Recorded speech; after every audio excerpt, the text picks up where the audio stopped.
परिचय।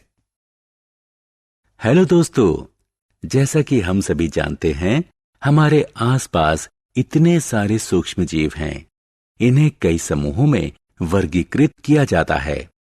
इनमें से कुछ हमारे लिए उपयोगी होते हैं, इसलिए उन्हें मित्र कहा जाता है, जबकि अधिकांशतः नुकसानदेह होते हैं, अतः इन्हें दुश्मन या शत्रु कहा जाता है।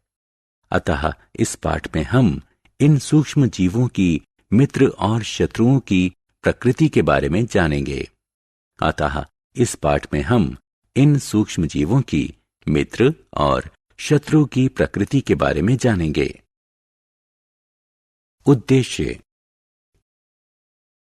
इस पाठ के अंत में आप निम्न करने में सक्षम हो जाएंगे: सूक्ष्म जीव और इसके विभिन्न समूहों को परिभाषित करना, मित्रवत सूक्ष्म जीव और सामान्य मानवीय जीवन में इनके उपयोगों का वर्णन करना, हानिकारक सूक्ष्म जीवों का वर्णन करना, खाद्य परिरक्षण की विधियों की व्याख्या करना, नाइट्रोजन स्थिरीकरण और नाइट्रोजन चक्र की व्याख्या करना, सूक्ष्म जीव और उनकी आदतें।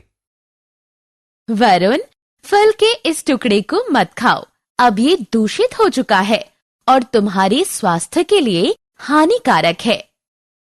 लेकिन क्यों दीदी?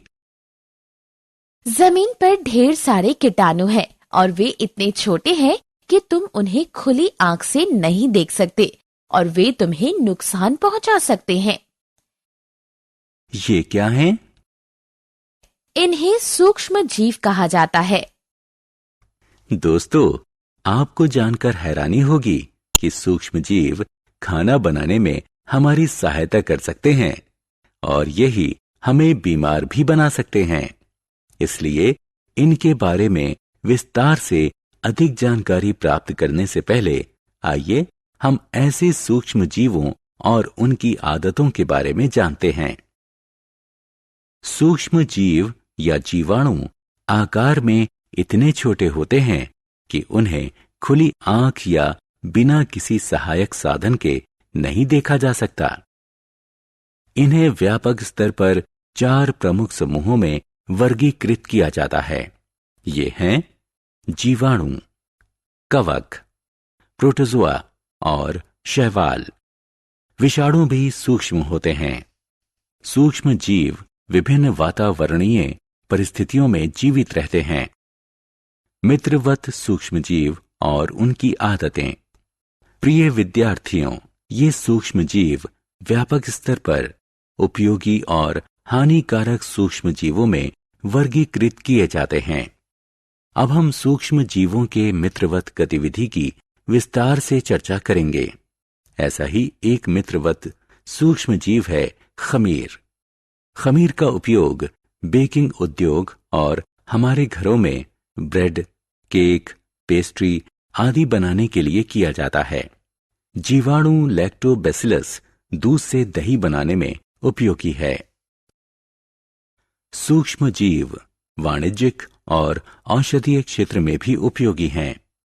उदाहरण के लिए अल्कोहल, बियर और शराब के व्यापक उत्पादन के लिए खमीर यानी यीस्ट का उपयोग डिस्टिलरी उद्योग में किया जाता है। कुछ अन्य जीवाणु प्रतिजैविक यानी एंटीबायोटिक और वैक्सीन बनाने में सहायक होते हैं।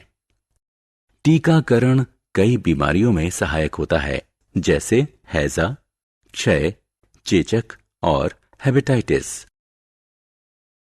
अब मैं आपको बताता हूं कि उपयोगी सूक्ष्म जीवों द्वारा प्रदान किए जाने वाले अन्य लाभ क्या हैं। कुछ जीवाणु और नीले हरे शैवाल वायुमंडलीय नाइट्रोजन स्थिरीकरण प्रक्रिया द्वारा मिट्टी की उर्वरा शक्ति बढ़ाते हैं। नाइट्रोजन स्थिरीकरण जीव वैज्ञानिक प्रक्रिया है जिसमें जीवाणुओं की सहायता से वायुमंडलीय नाइट्रोजन को अमोनिया में बदला जाता है। ऐसे कई अन्य मित्रवत एनारोबिक जीवाणु हैं जिनका उपयोग बायोगैस के संश्लेषण में किया जाता है। Biogas methane, carbon dioxide, hydrogen और हाइड्रोजन सल्फाइड का मिश्रण होती है। हानिकारक सूक्ष्मजीव। सहायक और मित्रवत सूक्ष्मजीवों के बारे में चर्चा कर लेने के बाद आइए हानिकारक सूक्ष्मजीवों के बारे में जानते हैं। हम ऐसे सूक्ष्मजीवों से प्रारंभ करेंगे जो मानव और पशुओं के रोग के कारण बनते हैं। सूक्ष्मजीव जिनके कारण बीमारियां होती हैं, पैथोजन कहलाते हैं। हम बीमारियों को 2 श्रेणियों में वर्गीकृत कर सकते हैं, असंचरणीय रोग और संचरणीय रोग। असंक्रामक रोग एक व्यक्ति से दूसरे में प्रवेश नहीं कर सकते, जबकि संक्रामक रोग वायु, जल और आहार आदि के माध्यम से एक संक्रमित व्यक्ति से दूसरे स्वस्थ व्यक्ति में प्रवेश कर सकते हैं। सामान्य जुकाम संक्रामक रोग का सबसे सामान्य उदाहरण है। मानव में रोग कारक सूक्ष्मजीव।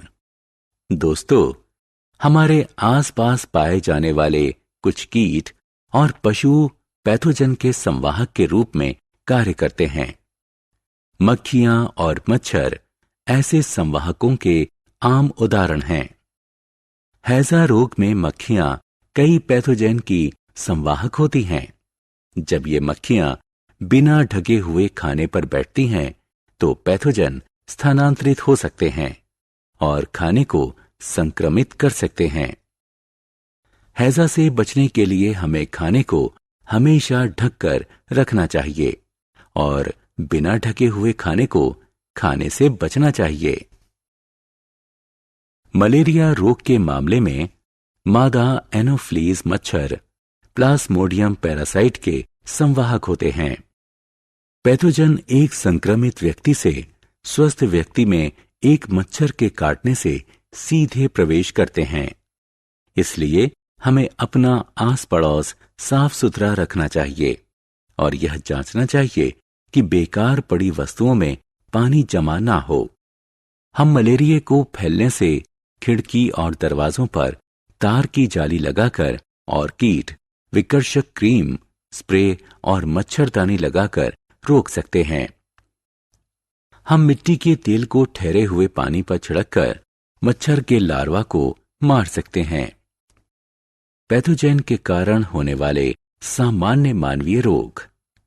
यहां एक सूची दी गई है जो विभिन्न पैथोजनों के कारण फैलने वाले विभिन्न मानवीय रोगों का उल्लेख करती है।